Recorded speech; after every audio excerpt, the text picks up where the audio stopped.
The date raisin loaf is done, so I'll let that cool.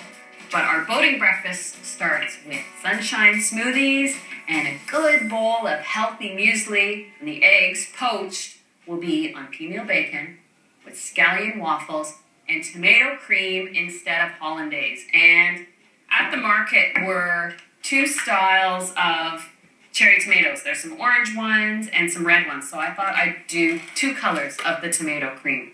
It's a few too many. I'll rinse off the orange ones first. And I'm going to puree the tomatoes.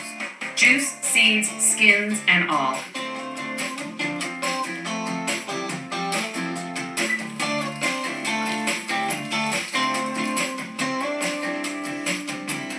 Go. Instead of using an olive oil, which can actually color the tomato cream, I like to use a neutral oil. So either a grapeseed, a canola, any sort of vegetable oil.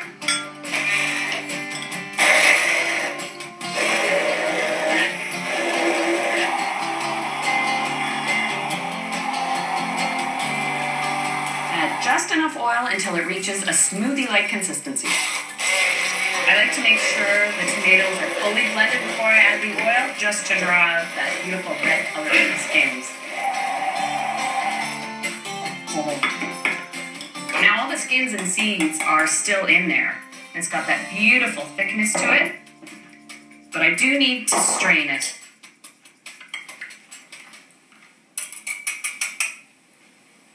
And then the red one. Give it a little hit of salt. Isn't that tons easier than making an egg-based hollandaise?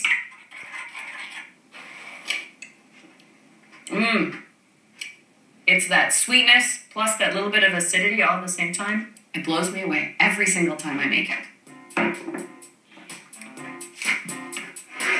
There's so many variations on eggs Benedict. I'm going to use pea meal bacon.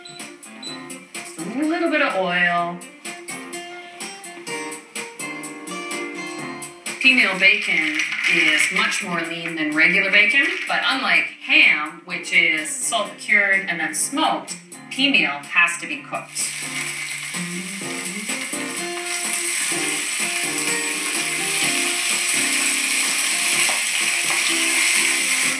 While the pea meal cooks, I'll make my waffles. Got my waffle iron. Start with a couple of cups of all-purpose flour and 2 tablespoons of cornmeal.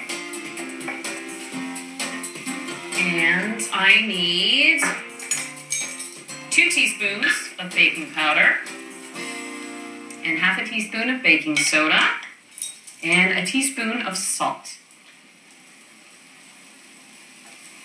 I'll stir all this together. Now I need to melt some butter, a half a cup. Get that melted. And then I've let 2 cups of buttermilk come up to room temperature. So I'm going to blend that with a couple of Lyle's eggs. But you know, I put those in the fridge, so I actually have to warm them up. If one ingredient's warm or at room temperature, then all your ingredients should be.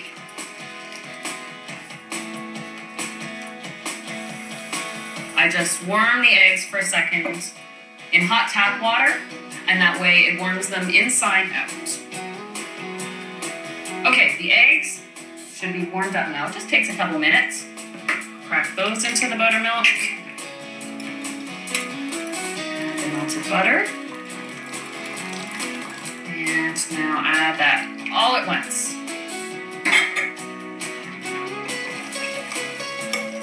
And the last thing to add, a little chopped green onion. About a cup will do. I'm just going to grab a plate for my pea meal bacon, and then I'll keep this warm until it's time to poach the eggs. And the waffle iron is ready.